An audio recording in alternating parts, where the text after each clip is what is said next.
All right, well, thank you everyone for registering for tonight's event, Smart Strategies for Business Growth with Sarah Raymond. My name is Daniel Adams, Manager of Business and Innovation here within the Business and Innovation team at City of Prospect.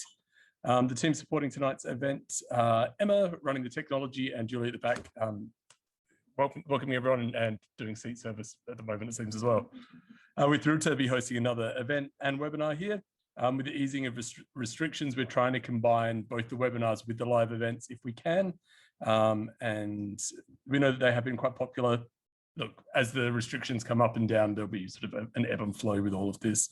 For our in-person guests tonight, toilets are located at the back through the doors and on the right-hand side. For tonight's event, we're actually having a first here, which is this building's Bindi, so Bindi after 5. So we'll have people actually using this building as well. So we have to keep the doors shut at the back. But if you ever would like to work in this building or study here or use it any hours after 5, it is open till 9. I think every night except Sundays at the moment. We'll be releasing more information about future events and webinars through our newsletter and our social media channels. So please jump on networkprospect.com.au or any of our social media accounts and you'll be able to find out about our future events as they come up. If you're posting about attending this event or watching online, please use hashtag #NetworkProspect or @NetworkProspect, and we'll be reposting any of your stories or photos on our own channel. So at least get your name out there over our channels as well. Emma will be monitoring the chat function for anyone in the webinar tonight. So if you have any questions, please fire those through. Please chat amongst yourselves if you're on the webinar. If you have any questions for Sarah, please put them in the Q&A and we'll circle back to them at the end. So tonight we'll be learning strategies for growth for your business with Sarah Raymond. Sarah is a certified business advisor, financial expert and professional speaker. She provides consulting and coaching to business owners and teaches them how to understand the story behind their numbers so they can have the financial control they need to reduce stress, increase cash flow, profits, and create financial and time freedom. As a qualified accountant with 15 years experience in tax accounting, and a business owner since 2006, Sarah knows and understands the challenges business owners face with managing staff, juggling all the different balls and keeping their own lifestyle healthy. And with that, I'd love to present Sarah. Thanks, Daniel. Thank you, Emma and Daniel, for all your hard work in organising this. How are we all tonight? Good? Good. Okay, so as Daniel said, yes, I've been a tax accountant for many years, so I thought I might start off with a few jokes just to lighten everyone's mood. Many of my clients, when I was a tax accountant, said to me, Sarah, can I see the scar at the back of your head? And I said, what do you mean? And they're like, well, we thought that, you don't really act like a boring accountant. We thought you might have had inserted a personality in there. So, my husband is an accountant too. He's sitting over there, and people often say, boy, I can't imagine the conversations that go on at home, so they don't really understand that, accountants really click. So what do you call an accountant without a spreadsheet? Lost. What do you call an accountant without a calculator? Lonely. What's the definition of an accountant? Someone who solves a problem you did not know you had in a way you don't understand. But that's enough of the really bad accountant and dad jokes tonight. So I'm certainly not here to bore you or give you any sort of more problems or things that you won't understand. I'm going to make this a jargon-free zone. So it's going to be plain English, and hopefully you'll take away some value bombs that you can use and implement in your business straight away. So can everyone hear me okay? See me okay? I know there's a few lights going on and I don't want to make a big shadow on there. So just yell out if you can't hear. Okay, so who here is a business owner? Who's got a business? Hands up. Okay, good. Who wants to grow or scale or improve their business in some way, small or big? Okay, good. I'm talking to the right audience then. So today I want to talk to you about fitness.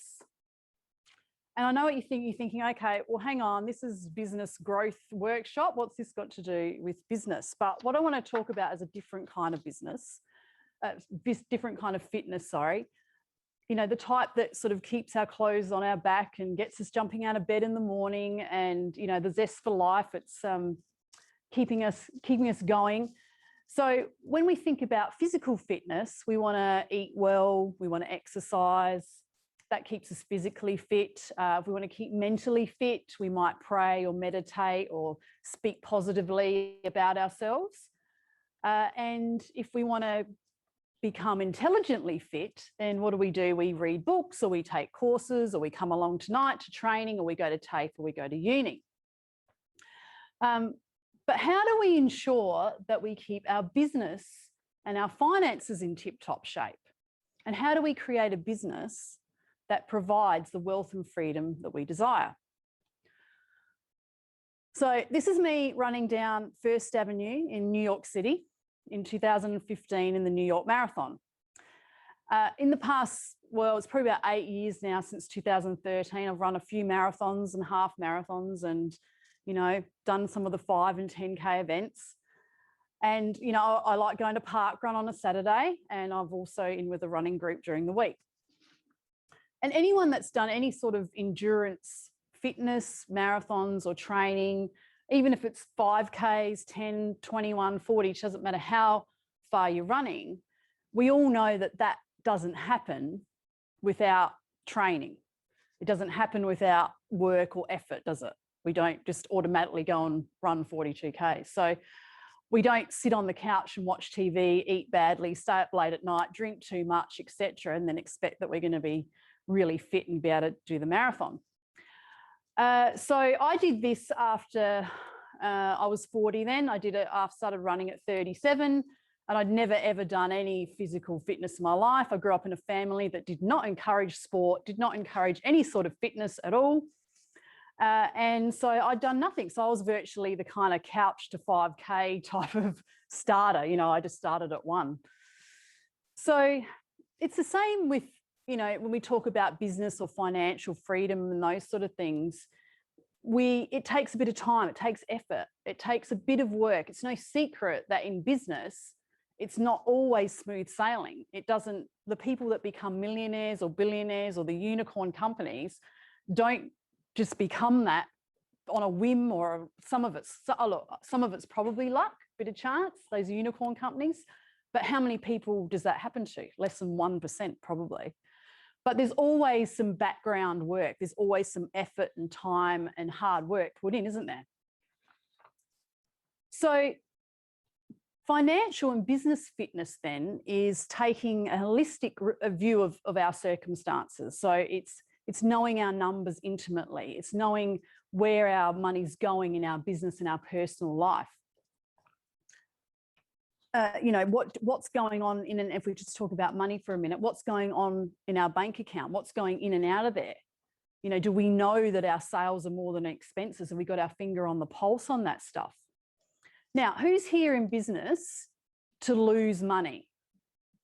No one. We're not in business to lose money, are we? We all started business, left a job, or had the entrepreneurial bug because we were good at something and we knew that we could do it better than someone else and make more money. Yeah, would that be fair? So most people would say that, wouldn't they? So tonight I want to introduce to you 7 areas, or key areas that I've found after working with business owners for 15 years that will help, that you need to grow and scale a business into one that runs for you instead of it controlling you, or instead of it running you. So look, happy to take comments and questions as we go. If you're on the webinar, put them in the chat, or if you're here, put your hand up. Happy to answer as we go. We don't have to wait till the end. So any questions so far? Nothing yet? Okay. So before we go into these 7 areas, I just want to set the scene with probably what I think is the top 5 reasons that many businesses fail. And I don't mean fail or close down, but also maybe just fail to achieve a level of success, or that level of freedom or financial profits or whatever that they desire. And consider that when we're talking about strategy, or CEOs creating business plans or strategic plans, that less than 10% of strategies are successfully implemented, and almost 70% of CEO failures are the result of not executing those strategies well, or poor execution. So when we're talking about strategy, execution, you know, let's take a business plan, for instance. It could be 5 pages long, it could be 25 pages long. But no matter how long or short it is, if it's not executed and just sits on the shelf and collects dust, well, then we've wasted our time, haven't we? So we've also got to implement the right strategies, don't we? You know, we can make up all this stuff, but we've got to implement the right strategies. So if we examine what does success mean to you as a business owner? What does it mean to anyone? There's different levels of success. For some people, it could be that their business turns over $100,000. For some, it might be that it turns over 10 million. It doesn't matter what level of success, but generally, I feel that success is measured in a couple of main reasons how we measure success. And that is, the first is business profitability, and the second is the ability to build an asset, value of the business, and then to successfully sell that business. So we get in business to make a profit. And then later on down the track, when we get a little bit older, we might be thinking about selling that business or building up as an asset to sell for retirement. And it's interesting to note that a statistic tells us that only 20% of business owners in Australia that go to market to sell their business will actually successfully sell it. That's 20%, it's pretty low.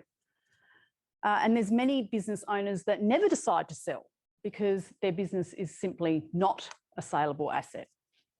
My parents had a small business in Adelaide, in the northeastern areas of Adelaide for 30 years in the 80s and 90s and early 2000s.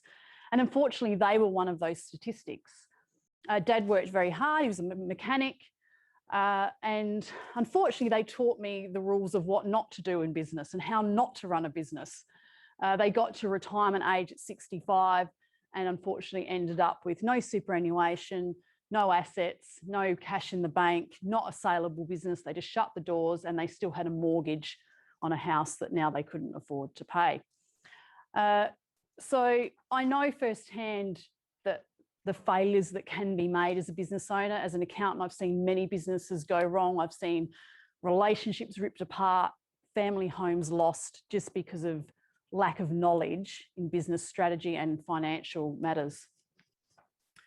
So cash flow issues, poor strategy execution, lack of accountability and lack of systems and procedures, and disengaged employees are in the top 5 reasons that many businesses will fail or struggle to reach that level of success. So if we think about cash flow issues, can someone tell me why is cash flow so important to a business? Yep. Got bills to pay. Exactly. No cash, no customers, no profits, we don't have a business. And it's especially true for bricks and mortar businesses that have high overheads, you know, especially product-based, where you might have high rent, you've got high cost of goods sold and those sort of things. You know, if we haven't got our finger on the pulse in terms of cash flow, then things are going to go wrong really quickly. So understanding cash flow is really important. And it's also a concept that I've found many business owners don't understand, that being financially literate actually enables us to make informed decisions. So, you know, I've heard many people sort of say these, oh, but Sarah, I'm not a numbers person. You're an accountant, you've been to school, you've learnt it all. I'm not a numbers person. Who here considers themselves a numbers person? Who would say they're not a numbers person? Right, okay.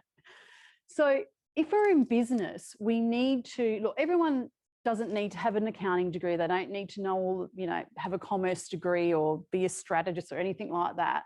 But we need to be a little bit of a numbers person when we're in business so that we know what's going on in there. Otherwise, we're basically flying blind, aren't we? How do we make good decisions if we don't know where our cash is coming from and going to? You know, if you're short on cash, your employees aren't going to wait to be paid, and the landlord doesn't care that, you know, your debtors are coming in next month and the insurance and Telstra bill, well, they're not going to wait, are they? You know, you can't make excuses for that. So we need to really keep our finger on the pulse with cash flow. So as I said before, poor strategy execution is another second reason. So again, we can create a business plan. We can put all the time and effort into our strategic planning day, whatever it is that we're doing. But if we don't execute well, then, you know, it's just going to fall by the wayside. So why do business owners not execute well? I mean, number one, they get too caught up in the day-to-day. And when you're starting out in business and you're probably a solopreneur, you know, you are doing all the stuff. You're doing everything. You're the HR, marketing, sales, on the tools, you're everything. That's what you're doing. But as you grow, you need to stop being too busy doing all the stuff and start to delegate. And we'll get into that. Well, can't delegate well and micromanaging. So when we get into the delegating is, you know, holding on to stuff and not letting people do their job properly. So we're not going to execute well if that's the case. I mean, executing poorly too can mean, like, if we have got staff, so we've gone to the next level in our business, it's not just us anymore, is not giving staff key guidelines. How do they do it? Giving them the right tools to do it. That can put our plans on hold or put us in the wrong direction. So that's the second biggest reason that many businesses may not reach the level of success that they desire. Number three, I believe, is lack of accountability. So many business people, as I said, start out on their own, but they really struggle in this area, even for their employees too. You know, I generally work in sort of the SME sector, so small to medium enterprise, and most of the companies have 1 or 2 directors. They might have 3 to probably 30 staff, something like that. And a lot of the time the bosses, you know, when I question them on why they didn't make that, you know, person do this or hold that person accountable, they go, oh, you know, I'm a bit soft, Sarah. I'm just a nice guy boss. You know, I want people to like me. I don't want to upset. I don't want to rock the boat. But when we do that, there's a level of being nice, of course. We've got to treat our employees well, don't we? But when we're sort of not keeping them accountable, like we're not monitoring KPIs and we're not looking at timesheets, we're maybe not looking at things like sales closure rates or work output, you know, if there's no accountability around what employees are doing or even what the business owner's doing, then it's hard to create a successful business that's going to sustain long term. So the wheels can fall off very quickly in this area too. And many business people come to me because they want that accountability. They want a coach or a consultant that's going to say to them every month, hey, Bob, have you done this? What have you done about that? You promised you were going to do this last time. Have you done it? And they just want that. And sometimes accountability can motivate us too, because many of my clients go, oh, Sarah, I did this stuff last night because I knew that we were having a meeting today. So that it motivated them to get off their bum and start doing it. Yes. I think a key impediment to accountability is being focused on busy work rather than focused on outcomes. Yeah. Yeah. So they get caught up in day to day, on the tools, so to speak, whether you're a tradie or someone that's in IT, you've still got a tool, a computer or a drill. But yeah, just focusing, not putting aside time too, like to do focused work on the business stuff. Yeah. Is that what you mean? Yeah. Check boxes versus doing something meaningful. Yeah, that's right. Yeah. And we can, you know, we can get caught up in, well, we all know that technology and social media can push us off track with that stuff too. And, you know, but having someone to be accountable to can be really helpful. I've found it has anyway.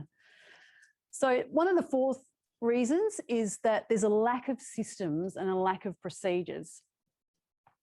Now, many SMEs do not have written procedures. They don't have processes, checklists, and most don't have a well thought out kind of business plan or a roadmap as to where they're going to. And when I talk to business owners about systems and procedures, generally a really blank look goes over their face, and it's even worse than talking about numbers and finance, because they feel, I suppose, if you think about your business, how many procedures would you have in any sort of, there could be hundreds, you know, so they probably see it as a massive feat. Like, how do I do that? How do I write out 100 procedures to give to my staff. Well, just like the New York Marathon, you start with 1 kilometre, you start with one thing and you just work on it. And when we create these systems, and we can call it operations manual if that's what you want to call it, most small businesses don't have this sort of thing. They don't have a roadmap, they don't have a clear direction for their employees to follow, they don't have clear guidelines on what the employees need to do. So in some ways, a bit of a mindset shift is needed in this area to be working more on business rather than in it, because we can't scale and grow without it. The fifth area that many business owners fail to sort of pick up on or fix is disengaged employees. So who here's got employees? Anyone got staff that they employ? Yep. So we all know, that in any business, one of the biggest issues is always going to be people, isn't it? Get rid of the people, we've got no problems. But of course, that's what makes business go around, isn't it? So I'll give you an example. One of my clients recently purchased another business. So he had a business in a certain industry, had it for 15 years, and he went, okay, I've got one in the north, I'm going to go buy another business in the same industry in the south. And I'd been saying to him leading up to this, look, there's a few things you need to look at. A few months ago, I actually did a Facebook Live on what to look for when buying an existing business.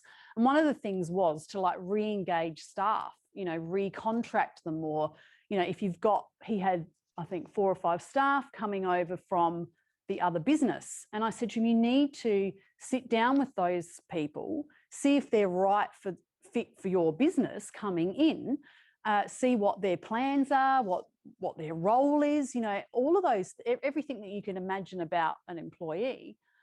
Because what if you take those people on and they're not a good fit for what you're doing, And so he didn't do that.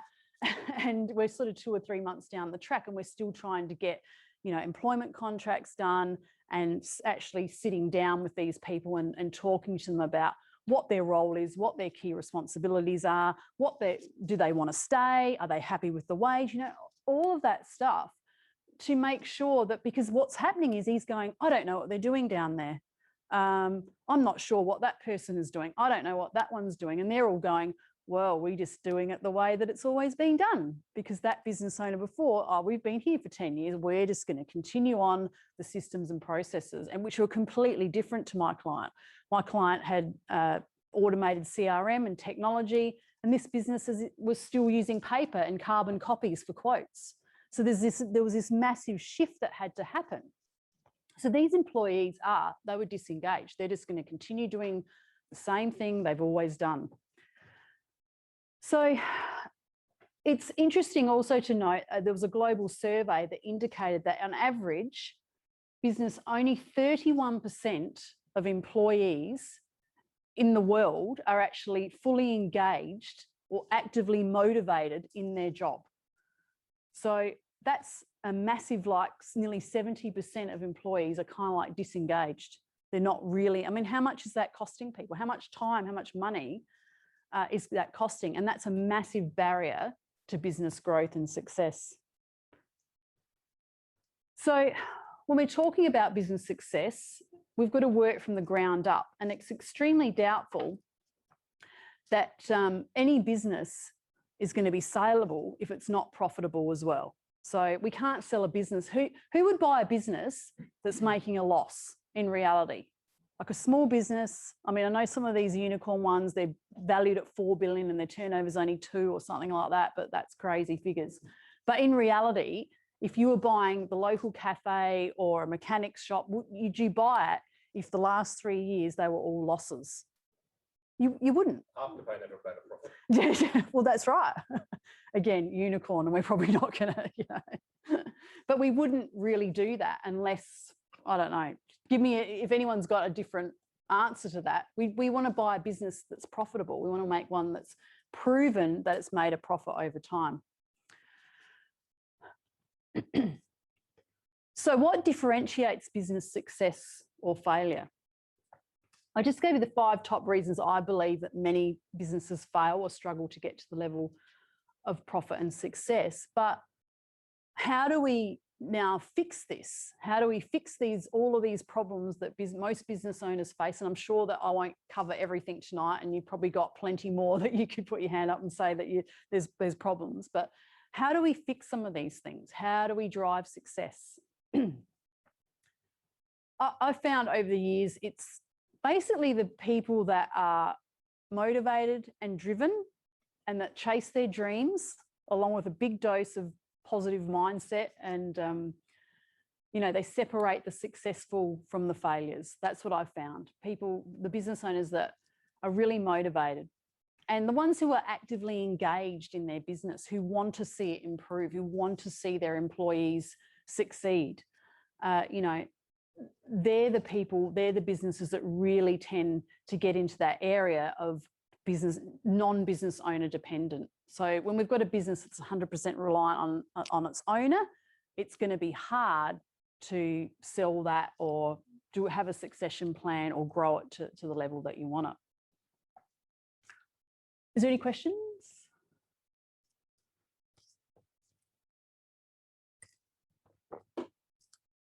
Okay, so how fit is your business? So I've taken an acronym of fitness. So I told you that this presentation was about fitness. So here it is. This is what I call business fitness. This is 7 keys that I believe every business needs to just operate at that high performance or an optimal level. Okay, no one's perfect. We're never going to have a perfect business or a perfect life. The first one is financial. Obviously, I'm a bit biased to that. I know numbers and I'm an accountant, that sort of thing. But financial is obviously, if we don't have cash flow, we don't have our finger on the pulse of finances, it's really hard to grow and scale. Internal controls. So when we're talking about the systems and processes, it's really important to have that in place. Training, I believe ongoing training, development, those sort of things for business owners and staff is really, really important. And again, an area that some business people fail to execute on. Numbers, so we're not talking about finance, we're talking about non-financial metrics and non-financial KPIs. Our environment, where we work, how we work, our culture. Our staff and our team, building a high performance team, building up people and staff that are engaged with the business. And systems. So having, technology, using CRMs, having those sort of things in place is really important too. So the first one is financial. So this filters in again to every area of our business. Financial KPIs are like debtors and creditors, those sort of things. We need to have a finger on the pulse with that stuff. We can't just send out invoices, hope they'll get paid and never review it ever again. Now, who here wants to tell me the difference between cash flow and profit? Any takers? Yes, Daniel. Your ability to have cash to pay invoices as they come in, left over your yeah, that's right. So, and seemingly a fairly simple concept, but it is one that also gets confused by business owners. So when I was doing accountant, I'd show them their end of year financials and they'd have a profit of 100,000 and they go, oh, but Sarah, I haven't got 100,000. No, I can't have made that. Where's that gone? Okay, so we're not talking about profits actually where do profits go, right? We've paid all our expenses, as Daniel said, we've got our income, we've paid all, where did the profit go? Well, it's either sitting in their bank account, they took it to buy a Mercedes, or, it's gone to pay loans or debts or things like that, okay? So we need to just bear in mind what the difference between those things is. And cash flow is really important. So every year I would do budgeting, forecasting cash flow for my clients, because what it does when we forecast or we look ahead in terms of cash flow, we're not just looking at history. We can get our financial reports from our accountant every year and it tells us what happened last year. But when we do a cash flow forecast, we're actually saying, okay, this is what I predict is going to happen in July, in August, in September, in 1 year, in 3 years, in 5 years. And so it helps us to plan. So it helps with that strategy execution is if we've got in our business plan or our strategy to buy a commercial premises worth $3 million in a couple of years' time, then what do we need to do to get there? We're going to need to pay off some other debts. We're going to need to save. We need a deposit. What do we need to do? And so that's where a cash flow forecast is really important. And, you know, financial KPIs like hitting certain sales targets or, you know, certain percentages on our cost of goods, those sort of things should be monitored as well. So going back to cash flow and profit, we might seem like we're doing lots of invoicing or we might do lots of cash is coming in.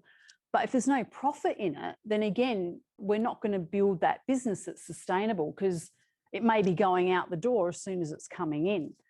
So think about some restaurants that might not open. Yes. At this point, are you talking net profit or gross profit? Oh, well, I haven't really got that nitty gritty at the moment, but yeah.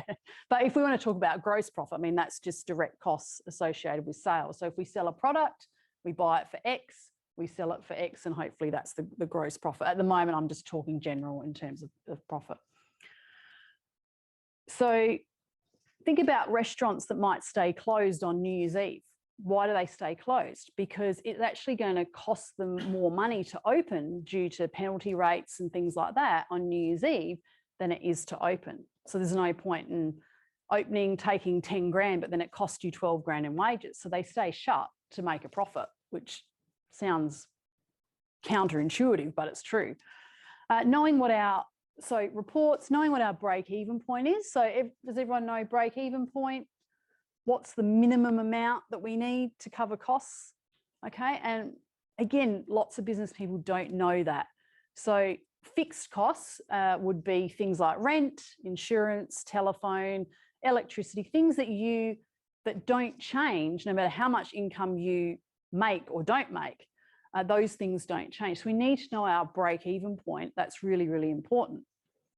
Yeah, again, and fixed overheads, what our sales margins are. So think about the restaurant again. If they buy in a bottle of Coke for $1.20 and their margin, they just mark up 100%, so they sell it for $2.40, and then they don't keep their finger on the pulse and the supplier puts it up 80 cents or something, you know, their margins are shrinking. So we need to keep our finger on the pulse in terms of those things too. What are our sales margins? Again, especially in product-based businesses where we're buying products or making products or manufacturing. Over the years, my clients have said to me that they do know their numbers and they've looked at two. They look at two of them.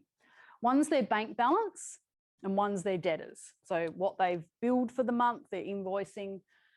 But unfortunately, that's not the best indication of how well your business or how financially fit it is, because you know, those debtors either could become bad or the time's going to blow out on them, so it's going to affect cash flow. Your bank balance, where you might, every single cent of that might go out the door tomorrow because you've got a supplier. So that's why we need to be looking at all of these other things in terms of financial and cash flow to make sure we drive business success. Is there any questions on the financial stuff?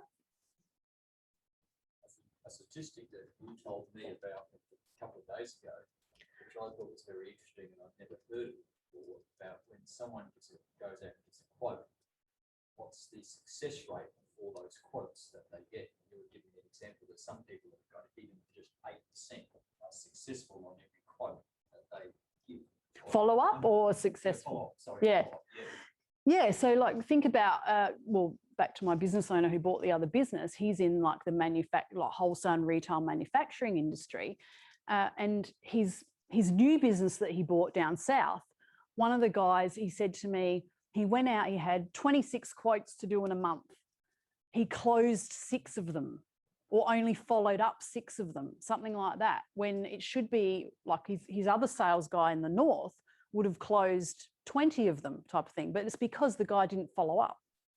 Just didn't follow up. How many people have called in a tradie to get a quote for plumbing and they've never heard from them again? Like, yeah. And this probably goes on to the next thing is internal control. So, you know, having those checklists in place and having those operation manuals in place. You know, think about McDonald's. Who's ever worked in McDonald's or a large sort of fast food chain like that? Has anyone worked in one of those places before? You know, many companies favour people that have worked at McDonald's. My two daughters both worked at McDonald's when they were younger, and Carl's Jr. and the other sort of fast food places. Why do they favour someone that's worked in those places? Because they've got excellent operational systems and procedures. You know, McDonald's can just grab a 16-year-old, put them in virtually a managerial position and off they go, because it's just rinse and the repeat. They've got a whole book full of because they do it the same. You know, what you buy a burger in Broadview McDonald's and you buy one in New York City, it's the same. That's because of the systems and procedures and the internal controls that they've got. So it's important that we get some of this stuff. We've all probably got an operations manual in our head, haven't we? For a business owner, we've probably got it all running around in our head, but we need to try and get it into some sort of sensical format. So years ago, we probably would have written one out, put it into a folder.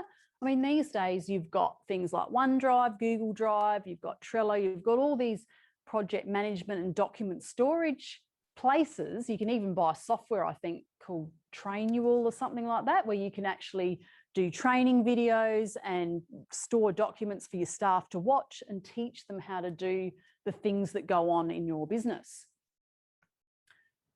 Because who knows that every time, well, who's ever hired and fired employees? You know, if someone's left, then you had to replace. I mean, think about the cost of that.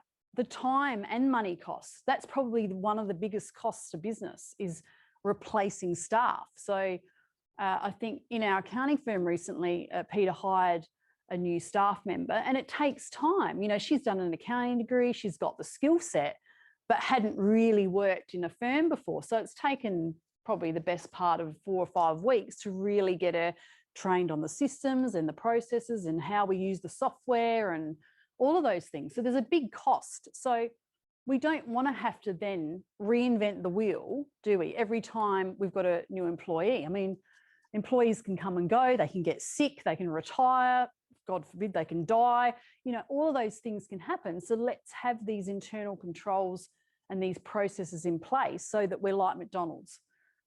It's a great example because it can be filtered down into the small. You think, oh, I could never be like McDonald's, but it's a great example because we can apply that to small business as well. And, you know, it eliminates things like staff asking you the same question over and over again. You know, who hasn't had that? You'd be lying if you said you didn't, you know. So if we're sort of directing them to, okay, this is our operations and this is how we do it here type of thing, it's going to help reduce that time. Has anyone got any questions or comments on that? Yeah. Just a couple of maybe points on the cash flow and the policy. I'm in like a service consulting type industry. I sort of go between an SME and you get to town. I think one of the lessons I learned early on, especially around policy, when it comes to cash flows, around payment terms and those sort of things. So, especially at the big end of town, I've got clients that are 90-day terms. So whilst there might be a big contract, it takes a while before that money gets to the account. And similarly with insurances, with PLs, PIs and things like that, where they expect, you know, the 50 million plus type PI policies where, you know, it's just unreasonable for me to hold those sort of levels. So that you've got to have a good, strong policy and a response to negotiate those cash flows, because if you've got, you know, the strategy and how much you need, the break evens and the like to go through each month, it might be great if there's this big golden nugget sitting there every 90 days or whatever, but what do you do in between? So I think that was a really early on lesson, you know, to try and juggle out what the plan is, because if you're not prepared for the big end of town, if you get that, you might find yourself bread and water for a while until you get that. You know, Yeah, that's right. And it's about evening out cash flow. It's just like, you know, seasonal businesses like farmers, you know, one lady I was speaking to today, her husband's got a farming business. She just goes, all of our income just comes in December and January, you know, and then they have to just even it out for the kind of like the rest of the year. I've got a pub up in the Yorke Peninsula, you know, and her, you know, in wintertime, regional pubs tend to, everyone goes to sleep, you know, but now she's coming out into, so yeah, it is about definitely, and it's the same principle, you know, when tradies or people like that don't get paid for 90 days, they've really got to keep their eye on the cash flow and make sure that they don't spend it all in that month and then have nothing for 2. And again, I've seen that happen. I saw a post office too a few years ago, and post offices, when they have the post boxes, you know, they get paid, I think, is it twice a year? But yeah, they get once a year. They get paid once a year in March or April, like, well, depending on how many you've got, you might get 80, 100, 200 grand. And then they just didn't know how to handle the cash flow. So they'd spend it all and then have nothing for and then they got into ATO debt. And yeah, so you really do have to make sure that you're got your finger on the pulse with evening out cash flow. So training, you know, as a business owner, we're all leaders, aren't we? If we're, who believes that they're a leader if they're a business owner? Yeah. So we're all leading someone, aren't we? You know, even if we haven't got any staff, we're leading our clients.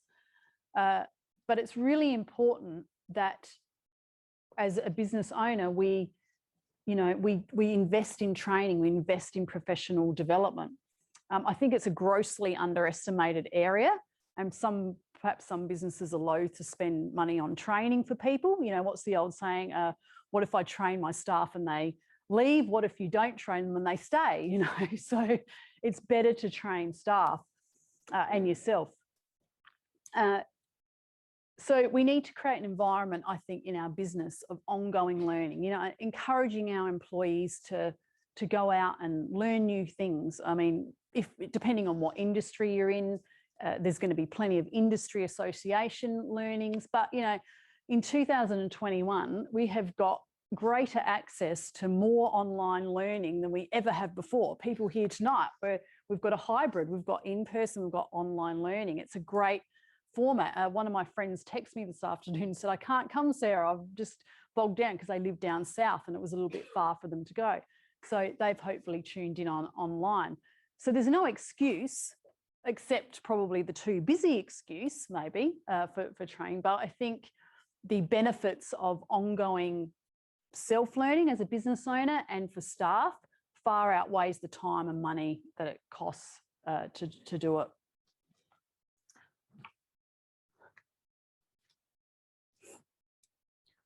Number 4, numbers. So this is sort of, talking about keeping our finger on the pulse, and a lot of business people don't do this stuff. And when we talk about KPIs, you probably think more big business. Our big business do that stuff. But in my experience, even if you've just got 4 or 5 of them that you look at every month, it's a great indication of how business is going. So things like, how many leads coming in. So a business that works predominantly, like let's take a hairdresser, for example, you know, they want to know how many new people or leads are coming in. Are they coming from Facebook or Google or the website? You know, how many leads are coming in each month, or how many do they need? Because this all filters into the financial stuff, like the break-even points. How many people do we need coming in the door? How many bums on seats do we need? How many sales closures do we need? You know, customer loyalty and retention. So again, like we take hairdresser, for example, they work on customer retention. They work on repeat business. What percentage of clients are coming back a second time or a third time or are staying for a year or 2 years? How many appointments are being made? If we're in sales and we're in retail sales, we're doing, like, let's say homewares or curtains, blinds, that sort of thing. How many appointments are the salespeople making every month, every week, whatever, to reach those targets? And the last one is percentage of sales of top 5 clients. And this is a bit of an overlooked area, I think. I mean, who's heard of the Pareto rule, like the 80-20? And they say that applies to anything in life, doesn't it? But if you've got sort of 80% of your income coming in from those sort of top 20% of clients, we might be a bit risky. You know, if you've got $1 million business and 800,000 of it's coming from one client, you know, that can potentially be a bit risky, can't it? Because if that company or client goes out of business, then we're going to be in a little bit of trouble. So when we're talking about those sort of things, it's important, and many businesses don't actually know too. They might have, you know, 50 different clients, but they don't actually haven't spent the time to look at, okay, who's my top 5 clients? How much is that bringing in? And how do I sort of mitigate risk around that? Has anyone sort of seen, has anyone had that happen in their business where they know they've been a bit heavily reliant on a couple of clients, or, yeah? So when I was in India, I had my own business of content writing. So freelancer, and I used to manage a team sitting from my home. And I had clients from the United States, from Australia, and then a few from India. The top one was from Australia, and I had a fear of losing him. And I started to make up a backup plan already, because obviously they won't stick with you forever. That I knew from the beginning. And I raised up a similar sort of business from Indian clients as well, just as a backup. And yeah, he ended up leaving me, so I was a bit safe. And Yeah. how it relates to it. Is that why you moved? Is that why you came here? Is it? Yeah, it's definitely related to it. Yeah, that's right. Yeah. So, I mean, we've always, I guess in business, we've always got to be marketing. We've always got to be putting ourselves out there for new clients, don't we? Just in case that really great top client disappears. So someone once said, what gets measured gets done, and what gets measured and fed back gets done well, and what gets rewarded gets repeated. And this filters in again to employees, or having motivated and trained up staff. You know, it helps us keep our finger on the pulse and where our business is going and what it's doing. And when we're talking about what gets rewarded and gets repeated, is how many times in business do we not recognize how well we've done, or we don't recognize how well an employee's done, and we don't reward ourselves or don't reward them? Who rewards themselves as a business owner for milestones? Or do you do sometimes? Yeah, but many don't. Many of us don't. I'm guilty of that. I'm guilty of going, oh, I've done nothing the last 3 months, get to my plan. No, I've done nothing, you know. But when we actually record it, so what we're saying here is keep a track of these things, and then we look back on it, then it's good to see, okay, oh, we actually have achieved this, we have done that, and then it's okay to have that reward. So the 5th top reason I've got here is environment. So this is something to, and when we talk about who's got a mission, vision, value statement, who's done some work around mission, vision and values and knows what their core values are. So when we're talking about environment, this is about not just your physical location, but how your culture is, how warm, how friendly you are to staff, to people. I think many people underestimate the impact of their surroundings and the culture that's going on in their business. And even as a business owner, as we know, staff will tend to follow kind of what we do. So what we say, how we act, they're going to follow that path. You know, you can't do what I say, not do what I say, not what I do type of thing, because we know that just doesn't work. So, and I've gone into businesses. I've been into an accounting firm, and they've brought me on as a consultant. And one of the first things I said to them is, you know, your office is looking a little tired. You know, you've got the 1970s brown look going with the brown chairs and, you know, neat and clean. But I just said, you know, just spend a little bit of money on a blue wall with a painting, or, you know, I'm no interior designer, but what I know is that when clients come in there, think about when you do go to professional services office, if it's a little bit old, dated 70s, you're going to go, okay, is this guy professional? You know, you're going to question it a bit, aren't you? But if you've got sort of the nice, you know, like here, we've got some nice aesthetic going on here. We felt welcome when we come in because we've got nice chairs and we've got a nice environment. And I've had that conversation with many a business owner. Even if you're a mechanic, you know, don't have like your office area all filthy black, blah, you know, like I know a mechanic, it's a little harder, but you can still have a nice office area that's neat and clean, have a couch that doesn't have horrible marks all over it, and create that environment that welcomes staff, it welcomes clients, and it keeps people kind of like coming back. Who believes that environment like that is really important? Because just think about the places you go to. It's so important, isn't it? Anyway, the story was with that accountant. He came back, he goes, "Oh, Sarah, I've done this," and he'd painted some white walls, and his colour of branding was blue. So he'd put some blue on one of the, the front desks and cleaned up the lounges. And it made it look a lot more welcoming and a lot more friendly.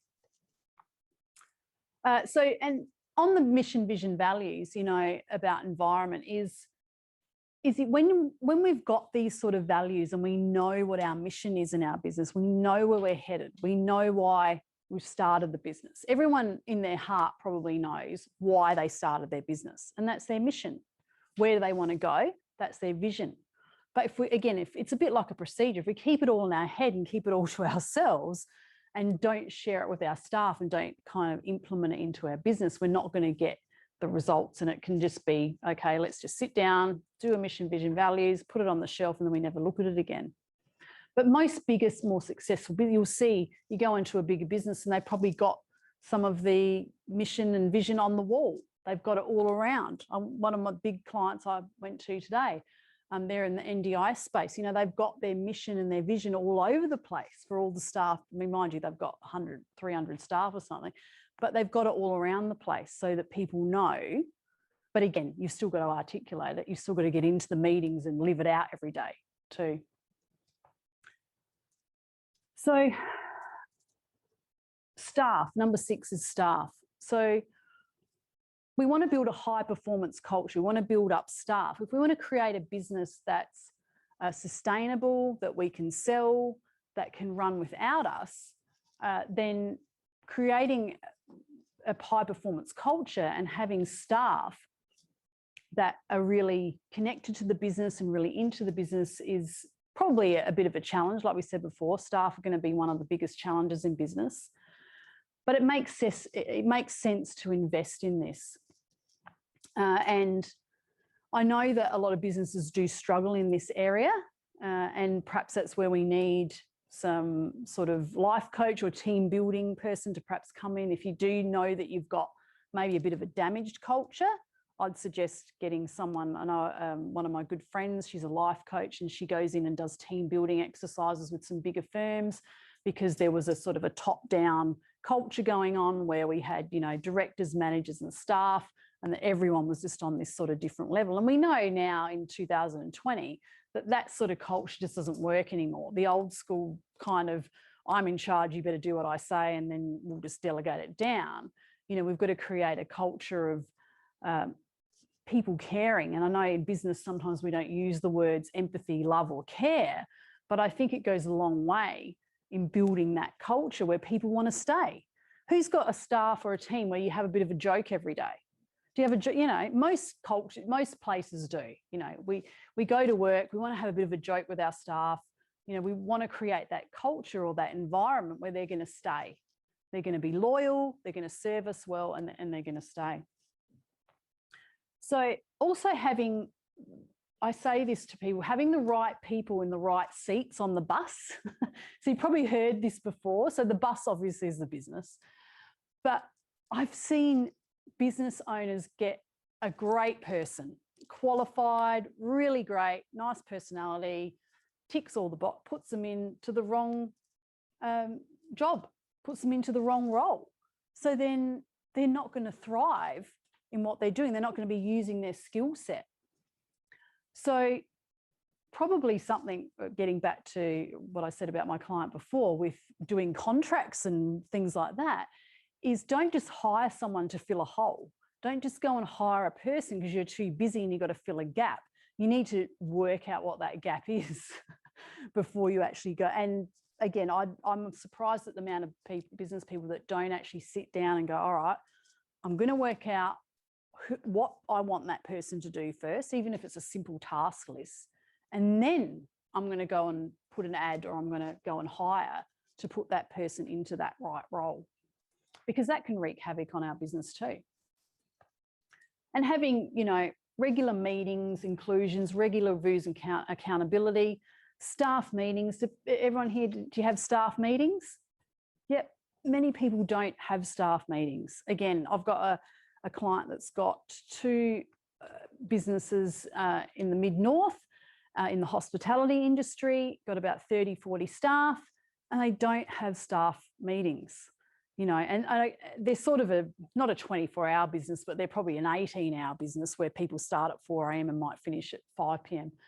and they have rolling shifts, but they, you know, and they do have some issues with staff and staff retention. And I've been trying to say to them, you know, you need to have staff meetings, you need to have a management team meeting, you need to have staff team meetings and get people on the same page and get people expressing what's going on in the business so that you know what the problems are so that you can in turn serve and help them to fix it.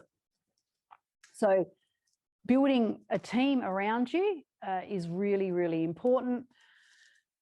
No one's really going to perform well under conditions where they're not really clear on their job, or they're doing one that they shouldn't be doing one that they're not skilled at. Delegation, you know, a lot of business people are afraid to let go and delegate, but I think there's freedom in delegation. You know, I'm a classic example of someone, when I had my accounting firm for all those years, I was a micromanager. I didn't want to let go. I wanted to have my finger in all of those pies and know that everything was getting done right. But we know what happens with that, don't we? We get into overwhelm, we get into too busy, doing too much, on the tools, and we can't ever be free of that business. So, and just on delegation, I've seen people take back tasks as well. So I've seen a business owner give someone, I think it was rostering, right? They had rostering staff on, okay. Because they didn't do it properly, she then took it back, right? But really what that tells that person is that you're not really trusting them, but it's possibly, as much as we don't want to admit it, the business owner's fault, because they probably haven't given the clear direction or the process or the procedure on this is how I want it done. They might have given a verbal thing, this is, you know, but because the business owner wasn't articulate on giving instruction, then the delegation is just not going to work.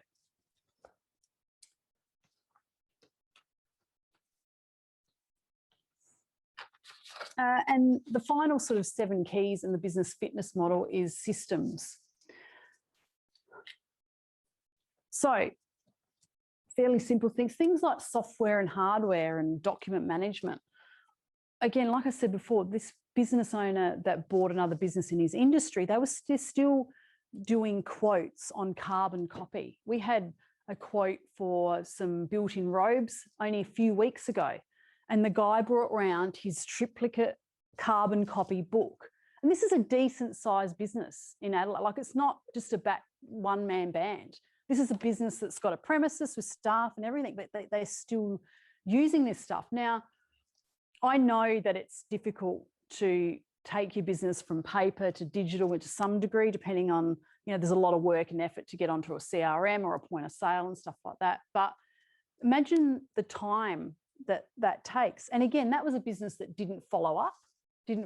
So maybe their triplicate got lost in the quote box or something, you know, they're not following up. So software and hardware and document management and those sort of things, having cloud accounting software, having a CRM, going digital as much as you can in your business. And even if you're a solopreneur, we've got access to so much low cost stuff these days in terms of digital, haven't we? There's really no excuse. You know, we can get things like MailChimp for free and Trello for free, and a whole lot of things that maybe only cost $20 a month to make our business become more digital. If we're talking about the guy that's doing quotes on triplicate books, I mean, you might need a bit more sophisticated software, but there's definitely industry-specific softwares for that sort of thing, where he didn't have to draw up all the cupboards on the sitting at my kitchen table. He could have used, you know, an electronic system. So, because again, think about the time and think about the money that's costing for that guy to be doing that, and the potential for human error, that he's measured something wrong or he didn't take it back to the sales team. And And the thing that actually blew me away with that is that we did go ahead with that company. When I rung them up, I said, oh, you guys don't follow up? Like you didn't ring me or, and she said, oh, no, we don't like to bother people. And, you know, we're going to miss out, aren't we? Like, again, like it's the tradie, the plumber that perhaps never came back to see you, but we're going to miss out, aren't we, if we don't follow up on that stuff. And so if we've got a system in place that reminds us, so then we use the technology to, you know, we can't keep everything in our head. I can't. I live and die by my Outlook diary. You know, if it's not in there, it's not getting done. So having those CRMs or that point of sale system set up, you know, even down to things like taking electronic payments, you know, there's really no excuse. There's so much online. We can do Square or Stripe or, you know, we don't have to now go to the bank and ask for an EFTPOS terminal, do we, anymore like we used to. We can just take payments online and plug it into our website and people can pay from there. Using social media or email or anything, even for digital marketing, you know, there's so many low cost alternatives and accessible things with digital marketing too, that there's no excuse why we can't do that sort of stuff too. Internal communication is another big one, especially when people have got sort of, you know, the 10, 20, getting up to 30 staff or more, is there's no internal communication software or system apart from email. And who here gets drowned in emails? We all do, you know, the vein of your life nearly, aren't they? Like if you don't touch your email for a couple of days, God forbid you get back, you need a half a day to get rid of them. But having some sort of, you know, there's things like Microsoft Teams, there's Trello, there's Asana, there's a whole lot of free digital tools to make that internal communication more accessible, so that we're not just sending emails or text messages back and forth and things like that to make our life easier. Any questions on any of that? Anyone want to give me an example of what they use in their business? For something as easier, for example, email to get on with follow-ups, do you have any particular integration that you would use? Follow-ups, like a reminder. Well, if you've got a CRM, it should do it. So if you've put your quote into the, you know, I'm trying to think of one that you might know. The one that I use, you might know. But if you've got a CRM, then you would go back to that and put that quote in there. I mean, even MYOB with Xero and Cloud Accounting, if you've got the quote in there, you can set reminders in that software too, if you did that. Bar putting it into a reminder in an email. Yeah. Yeah. But most of, like my client uses a specific CRM for his industry, and it does it. You go on, log on there, there's a dashboard. It tells him, you know, that quote, these quotes were done 7 days ago. This is what you need to follow up this week. These are outstanding debtors, all of that stuff. So, yeah. HubSpot, yeah, there's one. I couldn't think of it. Yeah. Yeah. HubSpot. Yeah, HubSpot. If you don't want the whole pipeline and stuff, you just want to have leads and conversations and things like that. You can sort of just plug it in, almost Kanban style, you know, across the dashboard. And it integrates with your email Yeah, provider. you can connect it to an email, send an email into it, you can email from HubSpot, all that sort of stuff. It's free. They've got a ton of training, all the rest of it. It's not for everybody, but you know, Yeah, it's a good start if you want that. Yeah, that's for sure. Yep. So. We use Trello. Yep, Trello. And, you know, have the cards work their way through a series of what do you call them? Lists. Yeah, yep. And so, Cards, yep. I like to see things move. Yeah. You know, when I get it to there, it's That's done. right. I want to get it to the done. Yeah, and the thing with like Trello, I use Trello with all my clients as like an accountability tool too. So I'll use it for what are their goals, what are their plans. You can put Word documents, Excel spreadsheets in there. You can put due dates, reminders. You can color code stuff. You can tag people. You know, so yeah, again, it's a great. It mightn't be good if you've got a large volume of quotes and things coming in, but it's good for teams. That's for sure. And if you're job based, you know, in the accounting firm, Peter uses Trello to all the jobs that are coming in. What are they for? Who's got them? Names, allocations. Yeah. And again, that's a free product. Trello is a free product. So just on closing, has anyone got any other questions or comments they want to make? Chat, is there any chat box going on, Emma? Well, we've got plenty of time, I think, anyway. I'm a self-confessed learning junkie. My husband will tell you that I'm always reading books and doing online courses and stuff like that. But probably 5 years ago, I wasn't so much, didn't really read too many books. Now I try and read 2 a month if I can. And I just put a few up here just to give you an idea of if any of you, if anyone has problem with focus, like, oh, I've got to do that, you know, like that sort of divided focus, read Deep Work by Cal Newport. That was one of the best books I ever read because, yes. A hack that I've been doing is when I'm busy or going for a walk, doing my exercise, I've been listening to audiobooks instead. So I still retain the information. And if I really like the audiobook, I buy the book to keep it so I can read it and underline what I like about it. Yeah, great. And I listen to podcasts, but I don't, there's something to me, there's something about a book, like I just like to hold it and then I know where I'm up to. But yeah, that's a great one for focus. I think I've learnt probably more from, I only really started reading 2 books a month a few years ago, but I probably learnt more from books in the last 3 or 4 years than I did in the previous 10, I think. Who here reads books? Yeah. And for, you know, for 20, like you're talking 10, 20, 30 bucks, there can be some gold in there, you know, that you just, you didn't otherwise think. I mean, Rich Dad, Poor Dad is my favorite because I didn't read that until I was 35. And I'm like, I thought, why did no one tell me this stuff before? Like, is this a secret? This, you know, financial freedom, wealth stuff, is it a secret? And yeah, so I wish I'd read that 10 years before, but now I give it to my kids. There's a kid, if you've got kids, there's one for teens, there's Rich Dad, Poor Dad for teens. If you want to get your kids in on that early. Sorry? Board games. Yeah, the cash flow quadrant. There's a board game. Yeah, and it sounds corny, but it's a lot better than Monopoly. So as we know, you know, navigating all this stuff in business, I could talk for another hour or 2 or 3 or 4 on all of the, you know, the pain points in business and the solutions that we can go. And I've probably missed some, so I apologise. But if you've got any comments, please let me know and connect with me on Facebook and LinkedIn. But also my other advice is get professional advice. So if, you know, we all can't be good at everything. You know, we need the advice of accountants, lawyers, coaches, consultants. You know, don't purport to be someone that's an expert in sales and marketing. It's definitely not my thing. So I get other people to help me with that. But definitely get help and advice in your business, especially if you are struggling. But if you want to improve and grow, then get advice too. So just in summary, the 7 key areas of a high performance business, I believe, are the financial aspects, the internal controls, the training, the numbers, the environment, the staff and team that you're going to build up, and the systems that you're going to implement in your business.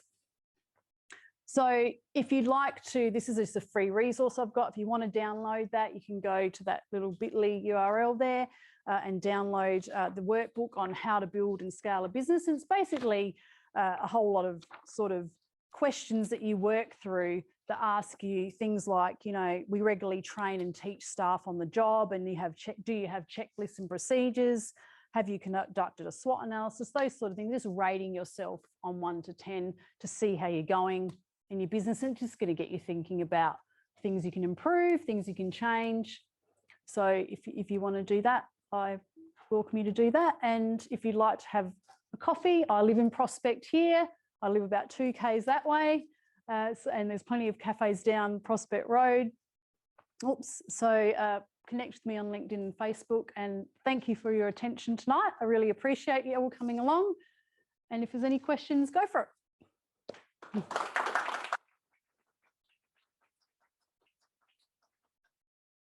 Sarah, is the presentation available afterwards? Yeah, Emma's got the PDF. So I sent through the slides on the PDF. So you should be, yeah.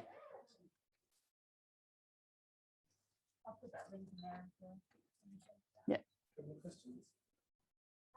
And you can book in a free 30-minute chat with me if you want to. someone want to read out the book titles? Oh. Oh, hang on. Read them out. Okay, let's go back.